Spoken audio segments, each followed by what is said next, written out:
The question is that the motion be agreed to, and I call the member for Bennelong. Deputy Speaker, I stand as a member that's been involved with a small business all my life, just in regards to the comment from the former member there. And I know from experience that small businesses are the beating heart of Australia's economy and the backbone of our local communities. 2.5 million small businesses across the country employ more than 5 million Australians, contributing over $500 billion annually to our economy. And in Bennelong, just like across the country, small businesses bring people to our town centres and are a real part of our community. They create jobs for local families, they sponsor our community sports clubs, and they help make our high streets thriving, diverse, and places we all want to go see and visit.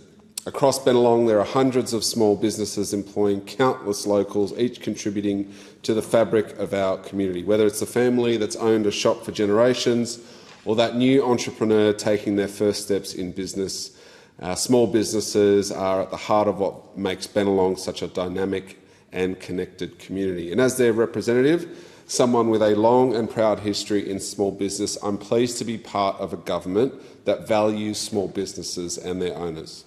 I understand the unique challenges of small business, and I'm committed to ensure that the government delivers support they need to thrive, not only in Bennelong but across the nation. It's not about headlines or broad economic platitudes. Our support is about addressing the real issues that confront small business owners.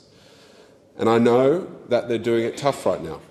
Rising costs, sticky inflation, supply chain disruptions and evolving consumer habits have created new pressures for business owners, many of whom are still recovering from the economic shockwaves of the pandemic. These challenges are real and they are significant, and that's why our government is stepping up to provide practical and targeted support that helps small businesses not just to weather the storm, but build for the future. Our approach prioritises resilience, innovation and fairness, ensuring that small business owners have the tools they need to thrive. And we do that in a number of ways. We've extended the $20,000 instant asset write-off until June 2025, which is an initiative that allows businesses to immediately deduct the cost of equipment and tools, freeing up cash flow and enabling them to grow. In Bennelong, this means that local cafes can upgrade their equipment, tradies can invest in better tools, and startups can purchase the technology they need to compete and to grow. These investments ripple through our local economy whilst creating jobs and opportunities for our community. We also understand the burden of rising electricity costs. That's why we've delivered targeted energy bill relief to nearly 1 million small businesses, $325 this financial year and $650 the year before that.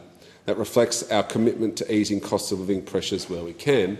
We've also rolled out really important efficiency grants to small and medium businesses to invest in renewable energy technology.